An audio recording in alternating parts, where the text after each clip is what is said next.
எல்லாத்துக்கும் வணக்கம். Welcome to post market ரிப்போர்ட்டுங்க. எப்பவும் போல ஓவரால் மார்க்கெட் கண்டிஷன்ஸ் டிஸ்கஸ் பண்ணிடலாம். அதுக்கப்புறமா இந்த Nifty futures and bank Nifty futures உடைய மூவ பேசுவோம். ஃபர்ஸ்ட் ஆஃப் ஆல் இந்த ஓவரால் மார்க்கெட் கண்டிஷன்ஸை பொறுத்த வரைக்குமே அது இந்த ஹாஸ்பிட்டல் இருக்கிற மாதிரி ஒரு கிரிட்டிக்கல் சூழ்நிலையில தான் இருக்கு. இந்த மேக்ரோ எக்கனாமிக் கண்டிஷன்ஸ் எல்லாமே இந்த படத்துல எல்லாம் சொல்லுவாங்கல்ல, கடைசி 24 மணி நேரத்துக்கு அப்புறம் தான் எதுவும் சொல்ல முடியும், அப்படி ஒரு ஸ்டேஜில் தான் இருக்கிறோம். ஏன்னா அமெரிக்காவுக்கும் ஈரானுக்கும் நடுவில் ஒப்பந்தமான அந்த சீஸ்ஃபயர் அக்ரிமெண்ட் வந்து ஏப்ரல் 22ஆம் தேதியோட முடியுது. அதாவது இன்னொரு 24 மணி நேரம் 36 மணி நேரம் தான் இருக்கு. அதுக்கப்புறம் அந்த அக்ரிமெண்ட் முடியுது, சீஸ்ஃபயர் அக்ரிமெண்ட் முடியுது. அதுக்குள்ள அடுத்த கட்ட பேச்சுவார்த்தை நடக்குமா நடக்காதா அப்படிங்கிறது கிட்டத்தட்ட பயங்கரமான ஒரு திகில் மூமெண்டா தான் இது வரைக்கும் போயிட்டு இருக்கு. ஸோ இங்க நடக்கக்கூடிய சூழ்நிலைகள்லாம் பார்த்தோம்னா, ஒரு பக்கம் ட்ரம்ப் என்னங்கிறாரு, எங்க சைட்ல டீம் எல்லாம் ரெடியா இருக்கு, எப்ப வேணாலும் கபாலுக்கு கிளம்பி இஸ்லாமாபாத்துக்கு போயிருவாங்க அப்படிங்கிற மாதிரி ட்ரம்ப் வந்து அங்க பேச்சுவார்த்தைக்கான எல்லா ஏற்பாடும் அவர் ரெடியா தான் பண்ணிக்கிட்டு இருக்காரு. ஈவன் யுஎஸ் உடைய விபி தலைமையில டீம் எந்த நேரத்திலையும் கிளம்பி இஸ்லாமாபாத் வர்றதுக்கு ரெடியா தான் இருக்காங்க. ஸோ ட்ரம்ப்போட சைடு வந்து பேச்சுவார்த்தை நடக்கும் அப்படிங்கிற ஒரு அளவுக்கு கான்ஃபிடண்டா அவங்க மூவ் பண்ணிட்டு இருக்காங்க, குழப்பம் இல்லை. ஆனா அது அவர் பண்றவரு அதைய அமைதியா இந்த ஈரானுடைய கார்கோ ஷிப்பால விட்டுட்டு பண்ணியிருந்தாருன்னா அது ஸ்மூத்தா நடந்திருக்கும். இவர் அதை புடிச்சு வச்சுட்டு பண்றதா இப்ப பஞ்சாயத்து. சரி, இங்க ஈரான் சைடை பொறுத்த வரைக்கும் ஈரான் சைட்ல 2 முக்கியமான ஸ்டேட்மெண்ட்கள் வெளிவந்திருக்கு. ஒரு ஸ்டேட்மெண்ட் என்னன்னா, ஈரான் சைட்ல பேசுறதுக்கு முக்கியமான அதிகாரிகள் வந்து இஸ்லாமாபாத்துக்கு வருவாங்க அப்படின்னு காலையில ஒரு நியூஸ் வந்துச்சு.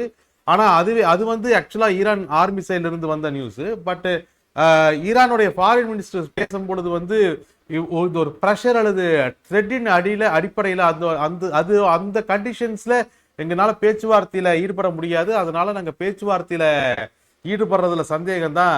இப்போதைக்கு எங்களுக்கு எமர்ஜென்சியே இல்லை, நாங்க டெட்லைன் எல்லாம் வச்சு மூவ் பண்ண முடியாது.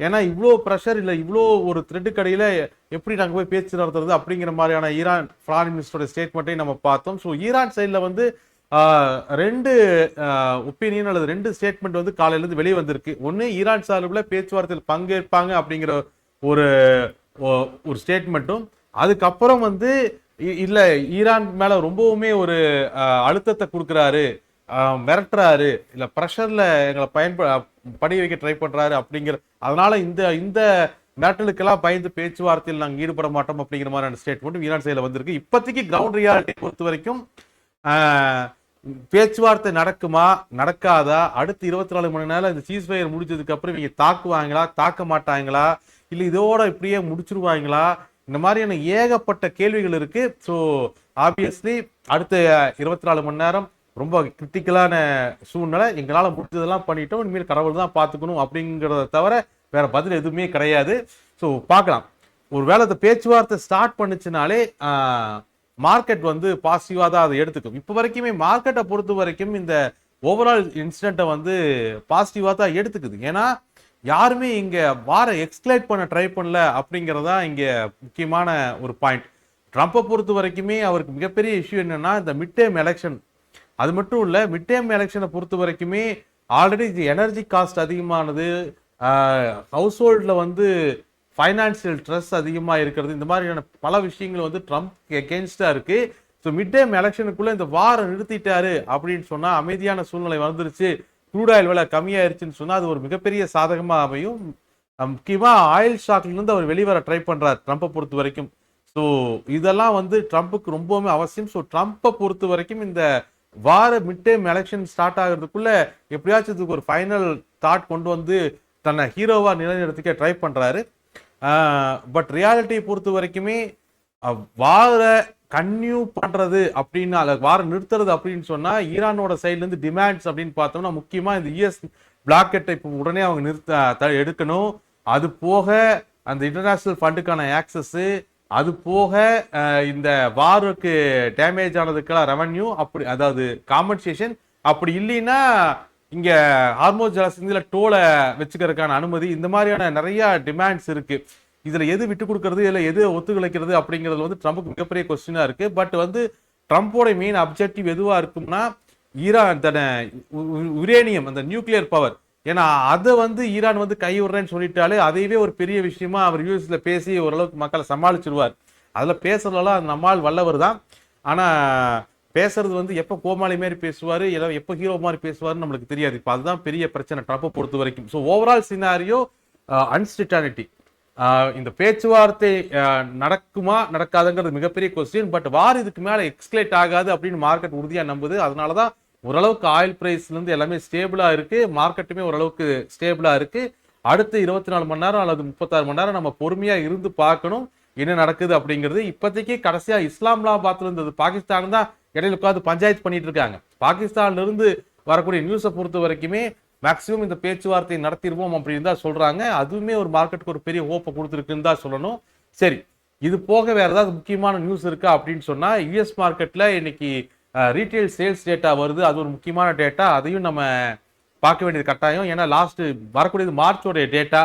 ஸோ மார்ச்சோடைய டேட்டாவை பொறுத்த வரைக்கும் வார் பீக்ல இருந்த டைம். ஸோ அந்த டேட்டாவை நம்ம வாட்ச் பண்ணியே ஆகணும். அது போக இந்தியன் மார்க்கெட்ஸை பொறுத்த வரைக்கும் இப்போதைக்கு நம்ம இந்தியன் மார்க்கெட்ஸ்ல வாட்ச் பண்ண வேண்டிய விஷயம் வந்து இந்த வார் தாண்டி நம்மளுடைய அஃபிஷியல்ஸ் எல்லாம் வாஷிங்டன் டிசியில பஞ்சாயத்து பண்ணிட்டு இருக்காங்க அந்த ட்ரேட் டீல் சைன் பண்றதுக்கு. ஸோ அதோட அவுட்புட்டும் நாம ஏப்ரல் 22ஆம் தேதி வாக்கில் எதிர்பார்க்கிறோம். அதையும் நம்ம பார்க்க வேண்டிய கட்டாயத்தில் இருக்கோம். இது போக ஹோட்டல் ரிசல்ட்ஸ் வருது. இன்னைக்கு மார்க்கெட்டோடைய மூவ்மெண்ட்ல பெரும் பகுதி அப்படிங்கிறது நெஸ்லேவோடைய ரிசல்ட்னால கிடைச்சதுதான்.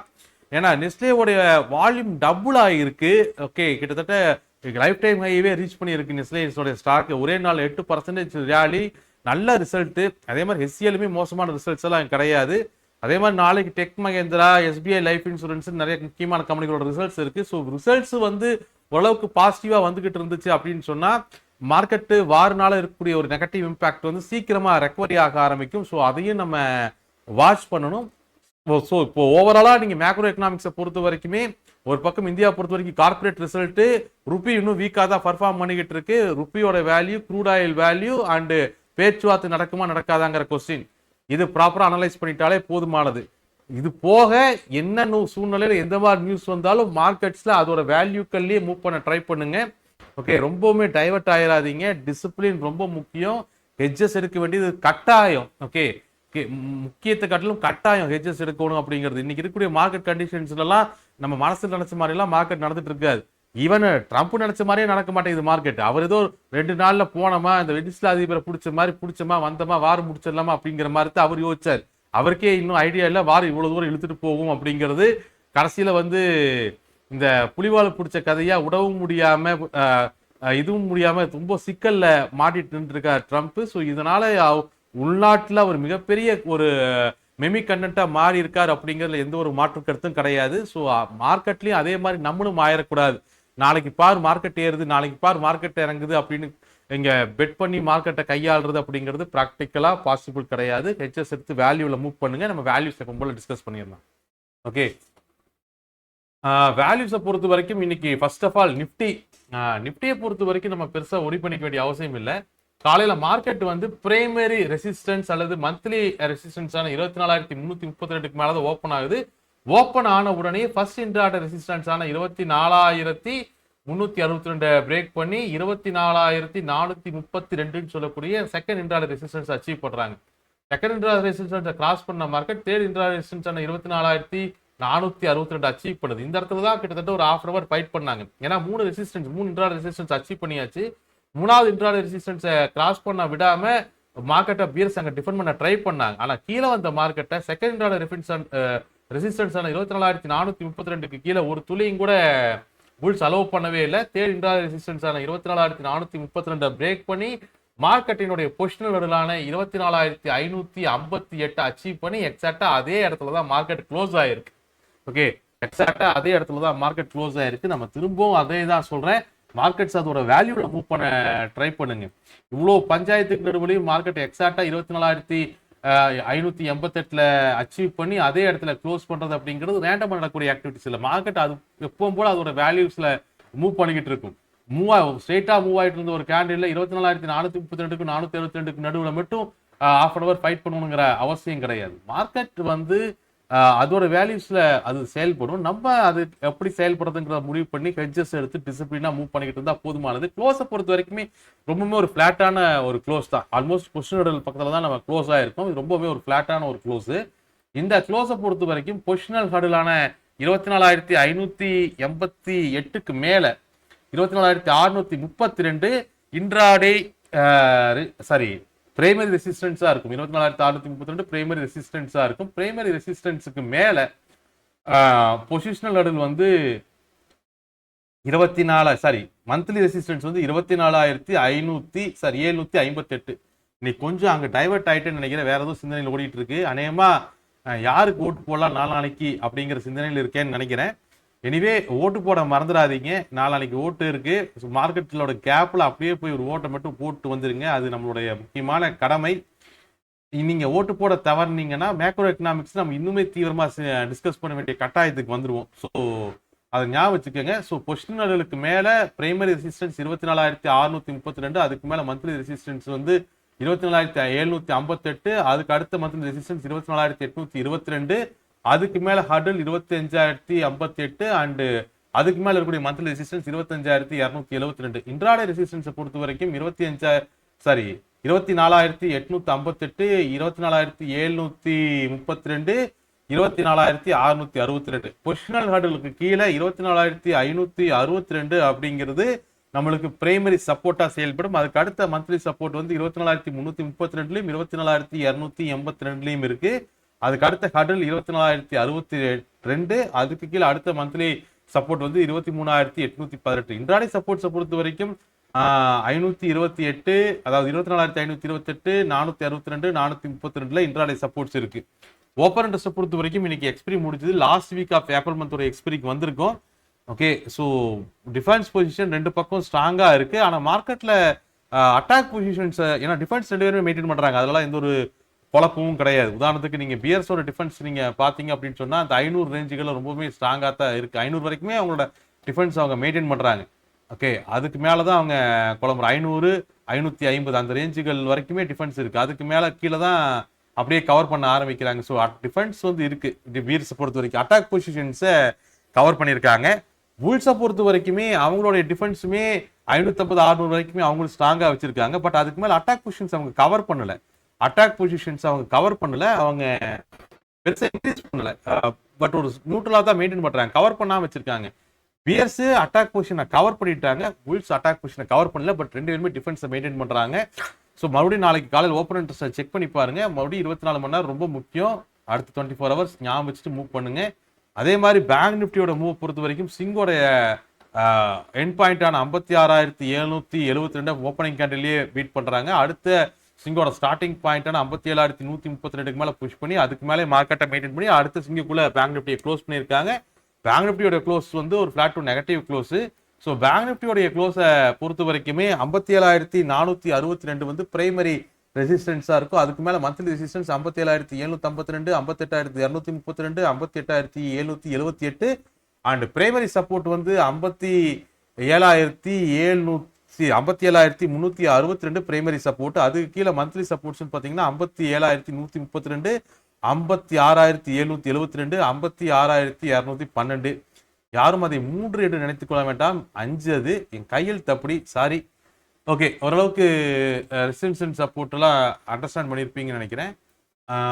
ஓகே, ஓப்பன் இன்ட்ரெஸ்டையும் ஒரு பேசிடலாம். பேங்க் நிஃப்டி வருது. பேங்க் நிஃப்டி பொறுத்த வரைக்குமே ரெண்டு பேர் டிஃபென்ஸ் மட்டும் தான் வைக்கிறாங்க. அட்டாக் பொசிஷன் ரெண்டு பேர்த்துக்கிட்டையும் இல்லை. ரெண்டு பேர்த்திட்டையுமே அட்டாக் பொசிஷன்ஸ்ல டிஃபென்ஸ் மட்டும் மெயின்டைன் பண்ணிக்கிட்டு இருக்காங்க. அண்ட் மோர் ஓவர் அடுத்த இப்போ வரைக்கும் மார்க்கெட்டோட எக்ஸ்பெக்டேஷனை பொறுத்த வரைக்கும் பேச்சுவார்த்தை நடந்துரும். அப்படி பேச்சுவார்த்தை நடக்கலினாலும் கூட அந்த சீஸ்ஃபயர் அக்ரிமெண்ட் எக்ஸ்டெண்ட் ஆகும். அப்படி எக்ஸ்டெண்ட் ஆகலினாலும் கூட வார் எக்ஸ்கலேட் ஆயிராது. இந்த மாதிரி ரொம்ப பாசிட்டிவான ஒரு ஹோப்ல தான் இருக்கு. ஏன்னா ட்ரம்ப் வந்து வார முடிச்சிடலாம் அப்படிங்கிற ஐடியாலஜியில் இருக்கிறத பார்க்கலாம். ஏன்னா அவர் இஸ்ரேல் மேல ப்ரெஷர் போட்டு இஸ்ரேல் லெபனானுக்கான பேச்சுவார்த்தை வரைக்கும் ட்ரம்ப் புஷ் பண்றாரு. பட் அவர் முயற்சி பண்றதுல பெரிய ஓட்டை எங்க இருக்குதுன்னா தன்னோட சைடுல புடி இருக்கணுங்கிறதுக்காக இந்த நேவி பிளாக்கெட்டை போடுறது, அந்த ஈரான் கார்கோவில் சுற்று விளையாடுறது, அங்கிட்டு போய் இறக்கி நாங்கள் எவ்வளோ பெரிய ஆள் தெரியுமான்னு காமிக்கிறது, கடுப்பேற்றுறது, இந்த மாதிரியான விஷயங்கள் தான் ஈரானை கடுப்பாக்கிட்டு இருக்கு. பட் ஈரானுமே வாரம் முடிக்கிற ஐடியாலஜியில தான் இருக்காங்க. பட் ரெண்டு பேர்த்தோடைய ஒரே கான்செப்ட் என்னன்னா, நான் தோத்துட்டே அப்படிங்கிற மனநிலையை கொண்டு வந்துடக்கூடாது அந்த நாட்டு மக்களுக்கு. ஈரானுமே ஈரான் சரண்டர் ஆயிடுச்சுங்கிற மாதிரி தாட்டு ஈரானுக்கு மக்களுக்கு போயிடக்கூடாதுங்கிறத பார்க்குறாங்க. அதே மாதிரி யூஎஸை பொறுத்த வரைக்கும் ட்ரம்ப்பை பொறுத்த வரைக்கும் ட்ரம்ப்ல நான் யூஎஸ் சரண்டர் ஆயிடுச்சு, இல்லை யூஎஸ் சாதிச்சிருச்சு அப்படிங்கிற ஒரு முகத்தை மட்டுமே பிரதிபலிக்கும்னு நினைக்கிறாங்க. அதனாலதான் இவ்வளவு கச்சன்னு மூவ்மெண்ட் போயிட்டு இருக்கு. எனவே மார்க்கெட் ஒரு பாசிட்டிவான மூமெண்டம்ல உலக தலைவர்களோட ப்ரெஷர்ஸ் இருக்கு, பஞ்சாயத்து நடந்துட்டு இருக்கு. பார்ப்போம். ஹெட்ஜிங் எல்லாம் வச்சிருக்க மாட்டேங்கன்னு நினைக்கிறேன். அடுத்த 24 மணி நேரத்தில் மார்க்கெட் ஹவர்ஸ்லிங் கூட நியூஸ் வரக்கான வாய்ப்பு இருக்கிறதுனால ஹெட்ஜ் இல்லாமல் நாளைக்கு ட்ரேட் பண்ணாதீங்க, ஓவர் நைட் பொசிஷன் வைக்காதீங்க. மறுபடியும் அடுத்த கட்ட நடவடிக்கைகளோட நாளത്തെ போஸ்ட் மார்க்கெட் ரிப்போர்ட்ல மீட் பண்ணுவோம். Thank you every one.